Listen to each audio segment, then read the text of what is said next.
Hello viewers, আসসালামু আলাইকুম। কী অবস্থা, সবাই কেমন আছেন? আশা করি সবাই অনেক বেশি ভালো আছেন। আলহামদুলিল্লাহ, আমিও ভালো আছি। তো ঈদের পর থেকে ভাবতেছিলাম আপনাদের কাছে একটা ভিডিও শেয়ার করি। সময় হয় না দেখে আর কি ভিডিওটা করতে পারতেছি না। সময়ের খুব অভাব আর কি, যে এত মানে চাপ, এত ডিউটি করা লাগতেছে, একটা ভিডিও করার সময় পাইতেছি না। যেটুকু সময় পাই দেখা যায় মানে ওইটুকু সময় আর কি ফেসবুকেই আর কি কাটাই দিই। ওই সময় যেটুকু সময়টা পাই ওই সময় আর কি ভিডিও করার মনে থাকে না। তো আজকে আর কি হঠাৎ করে মনে পড়লো যে একটা জিনিস সবার কাছে শেয়ার করার কথা ছিল আর কি আমার। ভাবছিলাম বলবো, তো বলা হয় না, তো আজকে বলতে আসি।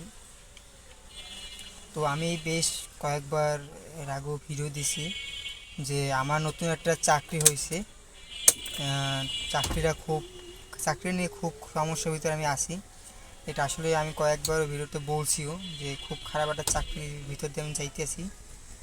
তো চাকরিটা আসলে এবার কোরবানির সময়, কোরবানি ঈদে আসলে মানে এত খারাপ গেছে যেটা মানে ধারণার বাইরে। ঠিক আছে, আমার চাকরি লাইফে আমি এইরকমের মাহাজন কখনো পাই নাই। তো ভবিষ্যতে জানি না পাই, সেই দোয়াটা সব অবশ্যই সবাই করবেন আমার জন্য। যে সমস্যাটা হয়েছে যে ভাই কোরবানির সময় যে কোনো মানে আপনি যে প্রতিষ্ঠানে কাজ করেন না কেন, সরকারি হোক বেসরকারি হোক, যে কোনো কাজ করেন না কেন, আপনাকে কমপক্ষে 3টা দিন ছুটি দিবে।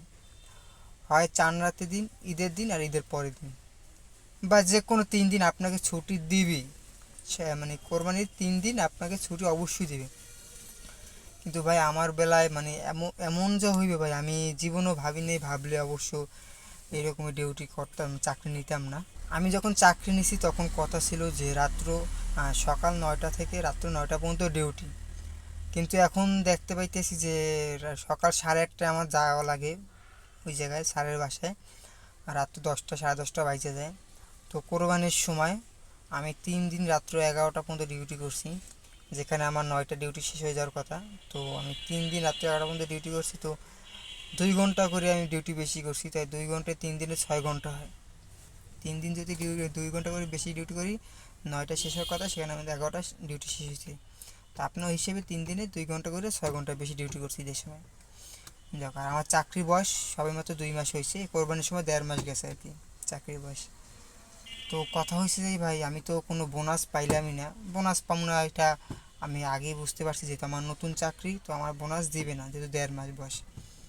এটা আমি আগে থেকে ভাইবে রাখছি। কিন্তু ভাই আমার 1.5 মাস বয়স, চাকরি বয়স ঠিক আছে, কিন্তু আমি আপনাদের যে 3 দিন ডিউটি করছি 6 ঘন্টা, 2 ঘন্টা করে, আচ্ছা বাদ দিয়ে দিলাম ওই 6 ঘন্টা যে ঈদের সময় দিলাম বাদ। কিন্তু ভাই আমার ঈদের সময় একটা দিন আমি ছুটি পেলাম না। আবার আমার সাপ্তাহিক যে বন্ধ, যে যে কোনো চাকরিতে আপনার সপ্তাহে একটা বন্ধ থাকে, শুক্রবার হয়, শনিবার নাহলে বৃহস্পতিবার, মানে যে যেরকম একটা সাপ্তাহিক বন্ধ দেয়। তো আমার প্রতি সপ্তাহে বন্ধ থাকে সোমবার দিন। কিন্তু এবার যে কোরবানিটা গেছে, এবার কোরবানিটা গেছে সোমবার দিন। তো আমি সোমবার দিন কোরবানি দিন মানে কোনো বন্ধ পাইলাম না ওই সপ্তাহে। কোরবানির দিন ফুল সকাল 8:30টায় আসছি, সন্ধ্যা 7টায় গেছি। তো ফুল ডিউটি করছি কোরবানির দিনও। এখন আমি যাই দেখতেছি যে আমি কোরবানির কোনো স্যালারি পাইলাম না, মানে কী বলে বোনাস পাইলাম না।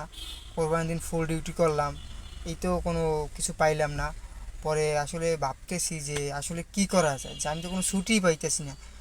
মানে কোরবানির দিন আমি আমার পরিবারের সাথে যে কোরবানিটা কাটামো, এই সময়টাও আমি পাইনি। যে কোরবানির দিন পরিবারের সাথে ঈদটা কাটামো, এই মানে এই সময়টুকু আমি পাইনি। সকাল থেকে সন্ধ্যা পর্যন্ত তাদের সাথে আমি ছিলাম, বেশ ভালো কথা, ছিলাম, তাদের লাগছে দেখিয়েছিলাম। পরে পরে এমনকি পরে আমি যখন সন্ধ্যাবেলা চলে আসলাম, পরে যে গেলাম স্যার আমি কালকে আসবো, বলে হ্যাঁ কালকে আইসো। এই পরে এরকম করে রোজ ডিউটি করা শুরু করে দিলাম। তো তারা আমারে 2টা দিন, দুপুরবেলা একটা দিন ছাড়ছে, বিকাল 4টের সময় ছাড়ছে। তো বিকাল 4টের সময় বাসা বলছে তুমি যে বাসায় দিয়ে ভাত খাইয়ে আসো। এরপর আমি বাসায় ভাত খেতে গেছি, তখন স্যারে আবার ফোন দিয়ে বলছে যে আজকে আর আসা লাগবে না। তো ওদিনকে বিকাল 4টের সময় আমার ছাড়িয়ে দিচ্ছে, আর একদিন ছাড়ছে দিয়ে দুপুর 2:30 বাজে। তো 2:30টার সময় ভাত খেতে গেছি, পরে আবার স্যারে ফোন দিয়ে বলছে যে তোমার আসা লাগবে না। তো আমি ঈদের ছুটি পেলাম কি, 2 দিন বিকেলবেলা ছুটি পেলাম, বেশ ভালো। পরে স্যারের আমি শুক্রবার দিন আমার ফুফাতো বোনের বিয়ে ছিল। পরে আমি স্যারের কাছে ফোন দিলাম যে স্যার আমার শুক্রবার দিন ছুটি লাগে, হ্যাঁ তো আমি একটু বাড়িতে যাব। তো স্যারে বলতেছে যে ম্যাডাম তো ছুটি দিবি না, ম্যাডাম বলতেছে না এখন ছুটি নেবা কীভাবে তুমি, অমুক সমুক, মানে তার অনেক কাজ আছে। আমি বলছি ম্যাডাম আমার একটু ছুটি লাগে, আমার ফুফাতো বোনের বিয়ে। অনেক অনুরোধ করার পর আমি শুক্রবার দিনটা ছুটি নিয়েছি, বেশ ভালো। পরের সপ্তাহে ভাই সোমবার দিন আমার বন্ধ থাকে, সাপ্তাহিক বন্ধ। ওই দিন ম্যাডাম এসে বলতে আসি কি আমারে যে কালকে তুমি ছুটি নিবা না। আমি বলি ম্যাডাম কেন? বলতেছ তুমি শুক্রবার ছুটি কাটাইছো। মানে বোঝেন ভাই কি মানে কোন জায়গায় আমি এসে কার জব, মানে চাকরিটা করি কার। আমি একটা দিন ছুটি কাটাইছি, ওই ছুটিটা উনি কাটাই রাখতে চাই, বলতেছে তুমি শুক্রবার ছুটি কাটাইছো এই জন্য তুমি এই সপ্তাহে ছুটি পাবা না। মানে কথাটা যখন মানে শুনছি, আমি ওই সময় রানিংয়ে ছিলাম, মানে আমার মাথাটা পুরো ধরে গেছে, বিশ্বাস করেন না ভাই, এত পরিমাণে মাথাটা ধরে গেছে, পার রক্ত টকবকে আমার মাথা উঠে গেছে যে কী বলতেছে এসব। আমি একটা দিন ছুটি নিছি, এই ছুটি উনি কাটাই রাখবে, বেশ ভালো কথা। পরে আমি ম্যাডামকে বললাম যে ম্যাডাম আমি তো তাইলে গত সপ্তাহে কোনো ছুটিই নেই, কোরবানির সময় কোনো ছুটি পাইলাম না, আমার সপ্তাহে বন্ধ থাকে সোমবার, সোমবার আপনাদের ডিউটি ছিল, তো ওই দিন তো কোনো ছুটি পাইলাম না। আবার কোরবানির দিনও তো আমি মানে কোরবানিতে যে একটা বন্ধ থাকে সবাই এটা বন্ধ পায়, ওই বন্ধটাও তো আমি পাইলাম না। অন্তপক্ষে সবাই তো 3 দিন বন্ধ পায়, সব জায়গায় এটা নিয়ম, আমি তো একটা দিনও বন্ধ পেলাম না। বলতেছ কেন তুমি সোমবার দিন বন্ধ পাও না? আমি কি ম্যাডাম সোমবার দিন বন্ধ পেলাম কই, সোমবার দিন তো কোরবানি ছিল। পরে বলতেছে কয় যে তোমার না 2 দিন বিকেলবেলা ছাড়লাম। আমি বললাম বিকেলবেলা ছাড়ছেন এই ডেটা কোনো ছুটি হইলো? এটা তো ছাড়ছেন আপনার স্বার্থে, যে আপনি গাড়ি বের করবেন না, এই আপনার স্বার্থে ছাড়ছেন, এটা তো আমার স্বার্থ না। সবাই পরে আমার বলতেছে কি যে সবাই বিকেলবেলা ঘুরতে যায় এই জন্য তোমার ছাড়ছে বিকেলবেলা। আমি বললাম সবাই বিকেলবেলা ঘুরতে যায় এইটা এটা কোনো অপশন না আমার। আমি কোরবানিটা চলে গেল, আমি আমার পরিবারের সাথে কোরবানি মানে দিন কাটাতে পারলাম না, আমার ফ্রেন্ডের সাথে ঘুরতে পারলাম না। আপনি হুট করে প্ল্যান করে মানে 2 দিন বিকেলবেলা ছাড়িয়ে দিয়েছেন, আর আমি 2 দিন বিকেলবেলা ঘুরবো। আপনি আগে বলতেন যে কালকে বিকেলবেলা তোমার ছুটি থাকবে, তাহলে আমি বন্ধু বান্ধবের সাথে আগে একটা প্ল্যান করতাম যে কালকে ছুটি থাকবে বিকেলবেলা, তোরা একসাথে থাকিস। আপনি তো এরকমও বলেন না। এখন বলতেছ কেন তোমার 2 দিন বিকেলবেলা ছুটি চাইছি না, তুমি এই সপ্তাহে ছুটি মানে কাটাতে পারো না। ম্যাডাম এইভাবে তো কোনো হয় না। আমি বলছি যে ম্যাডাম এইভাবে তো হয় না, যে আপনি তো 2 দিন বিকেলে ছুটি চাইছেন আপনার স্বার্থে, আর আমি না পাইলাম কোরবানির ছুটি, না পাইলাম আমার সাপ্তাহিক ছুটি। এই পরে কইতেছে অনেকক্ষণ ভাববে, পরে বলতেছে আচ্ছা তাহলে তুমি কালকে না বুধবার দিনকে ছুটি কাটাই, মানে আমার সোমবার দিনকে ছুটি থাকে, তুমি বলতেছে আমার কালকে কাজ আছে তুমি বুধবার দিনকে ছুটি কাটাই। আমি বলছি আচ্ছা ম্যাডাম ঠিক আছে। এই বুধবার দিন ছুটি পেলাম, তারপরে যেদিন বুধবার আসলো, পরে ম্যাডামকে বললাম যে ম্যাডাম এই যে গত সপ্তাহটা গেছে, পরে বললাম যে ম্যাডাম যে কালকে তো আমার অফ ডে নাকি। অনেকক্ষণ ভাইবে চিন্তা করে বলতেছে যে আচ্ছা তাহলে তোমাকে অনেক কালকে অফ ডে, মানে কি আজব, বুঝতে পারতেছেন?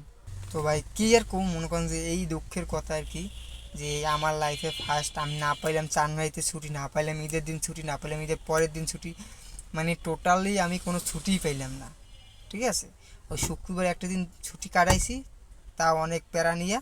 এই তো আমার লাইফে আমি যে কটা জব চাকরি করছি, যেখানে চাকরি করছি আমি অনেক কাজ করছি, আমি অনেক জায়গায় কাজ করছি। আমি ঢাকায় ছিলাম, ঢাকায় একটা কোম্পানি চাকরি করছি, তারপর আবার ড্রাইভিং জগতে আসি।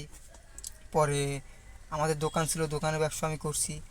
পরে আমি আরও অনেক কাজ করছি।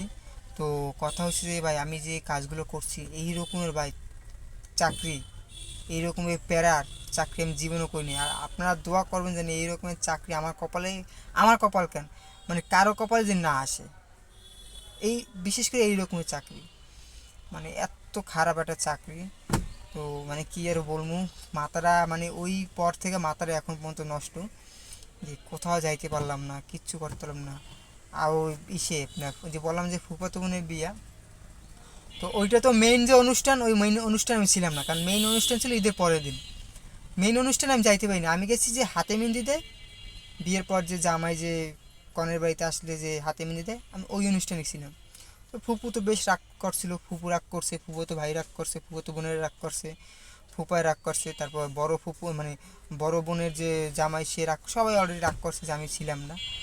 তো যাই হোক মানে কী আর বলবো, একটা দিন গেছিলাম। তো এইটাই আর কি বলার ছিল, যে আমার নতুন চাকরি এইভাবে কাটতে আছে আর কি। তো সবাই দোয়া করবেন জানি এই চাকরি থেকে আমি খুব তাড়াতাড়ি বাঁচতে পারি, আমাদের সবাই দোয়া করবেন। তো আজকে ভিডিওটা এই পর্যন্তই, সবাই ভালো থাকবেন, আসসালামু আলাইকুম। আর যদি কোনো ভুল ত্রুটি হয় কথার ভিতরে, আমি একটু নার্ভাস, অনেক ভুল হইতে পারে, সবাই আমার দৃষ্টিতে দেখবেন। হ্যাঁ, আসসালামু আলাইকুম, আল্লাহ হাফিজ।